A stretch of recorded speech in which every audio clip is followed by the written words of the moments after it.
So, ayan yung isang kilong sodas. Hinati ko sa 8 kasi wala yung mga alaga ko. Ayan yung ipapakain natin ngayon sa kanila. Plus ng dog food. So, raw food muna bago yung dog food. O kaya, siguro para iba naman, ihahalo ko tong raw sodas sa dog food.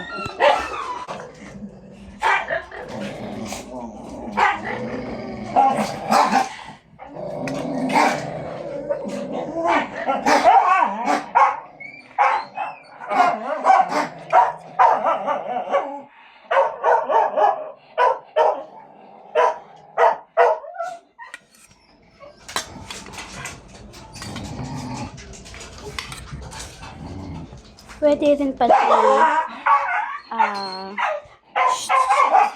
pwede rin pala ng sodas na lang muna then saka yung dog food kasi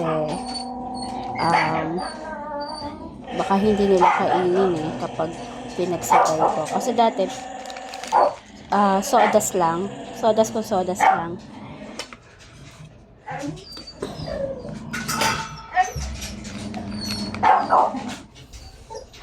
ay, naku na hati.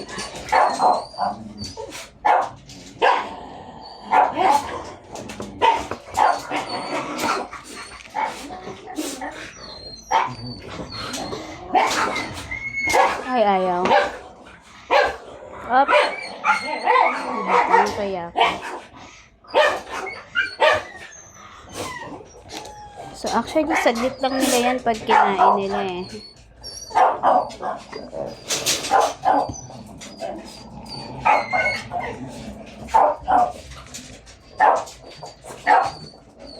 So, kamay na natin ulit. So, once in a while, sodas ang pinapakain ko. Pero since marami tayong stock, yun muna ipapakain natin sa kanila. And, nag-agree ako dun sa ibang nagpapakain ng raw meat or ng mga ganito sodas na mas maganda yung coat kapag sodas or fresh yung kinakain nila. So, napansin ko din yun sa mga alaga ko. So, ayan. Try nating ibigay yung ng raw lang. Pero parang gusto ko lang may dog food. Baka kainin nila. Ano kaya mainam? Kasi baka hindi kainin pag may dog food. Sige, raw food, raw na lang muna. Then mamaya na lang yung may dog food. Meron naman tayong pang dagdag dun sa kanilang pagkain. Okay. Isa po din po.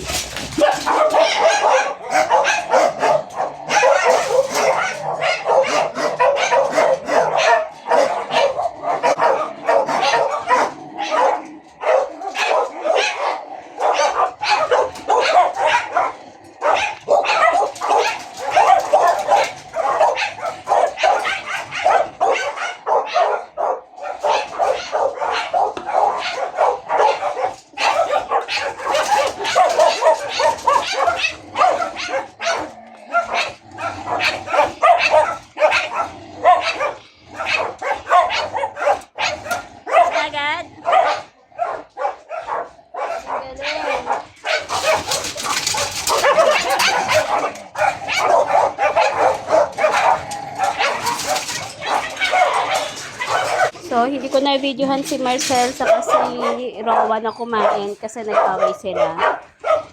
So, eto, sigurado mag-aaway din yung dalawa kaya eto na yung video. So, ayun, wala pang 1 minute na ubos agad nila.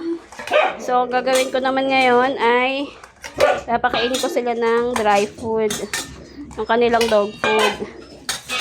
So, nag-away yung dalawa. May sugatan na naman dun sa dalawa. Kahit may partition, nag-away, nagpang-abot kasi nasira na nila yung sa gitna. So, kailangan ko na talagang bumili ng cage para hindi sila nagkakasakitan. Sobrang matatapang kasi talaga tong mga to.